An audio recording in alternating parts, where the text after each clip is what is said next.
¿Qué tal amigos? Soy Antonio San Martín. Esto es Status Quo, su red social sobre educación política. En videos anteriores hemos estado hablando sobre Voltaire, la frase del mes, el filósofo político del mes, e inclusive pues la semana pasada estuvimos hablando sobre la libertad guiando a las masas, una pintura francesa sobre la Revolución Francesa. Así que hemos decidido continuar con esta onda de la Revolución Francesa y vamos a hablar en leyendas políticas sobre los mitos y las leyendas que se tejen alrededor de la Revolución Francesa.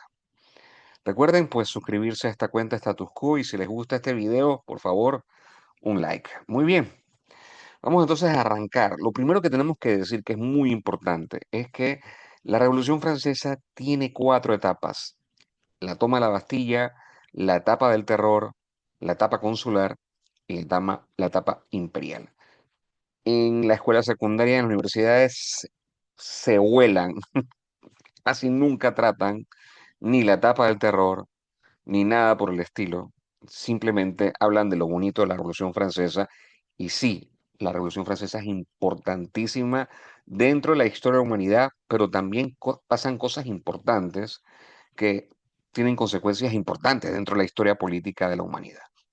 Así que vamos a hablarles de estas cuatro etapas, pues la más conocida, la toma de la Bastilla, pues 1789, 14 de julio, pero luego ocurre algo que se llama el juramento del campo de la pelota, que es donde se anuncia el trabajo de tratar de elaborar una constitución de carácter republicana. Se habla de la abolición de la monarquía absoluta y todo esto es parte de esa primera etapa, que es la etapa gloriosa, pues ese famoso lema libertad, igualdad y fraternidad. Sí, era parte del discurso, pero es hasta 1848, cuando se instaura la Segunda República, de que propiamente el gobierno francés toma ese lema. O sea, es parte de la narrativa de la Revolución Francesa, pero como lema es a partir de 1848. Bien, es importante establecer la segunda etapa, la etapa del terror. Cuando se declara la abolición de la monarquía absoluta, se le da todo el poder político a la Asamblea Nacional. Y esa asamblea estaba dividida pues en izquierda, derecha, y estaban los radicales jacobinos y estaban los moderados burgueses. Pero resulta que en este periodo de tiempo, la Revolución Francesa fue con todo en contra del status quo, con todo en contra del orden establecido, es decir, en contra de la nobleza y en contra del clero.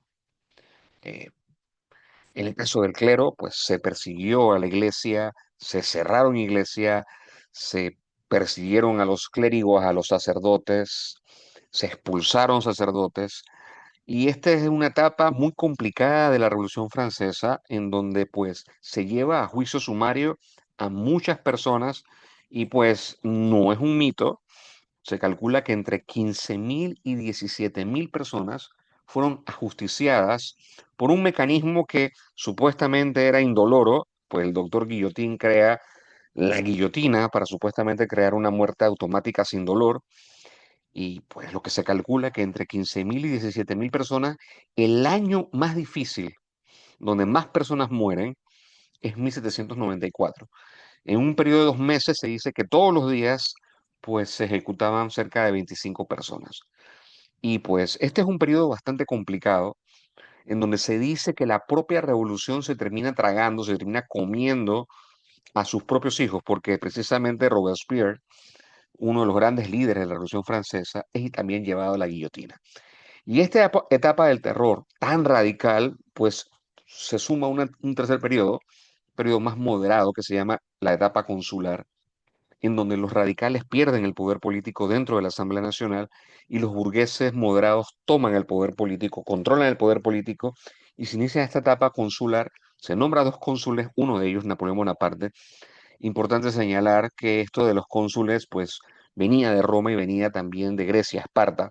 Así que pues Francia lo adopta.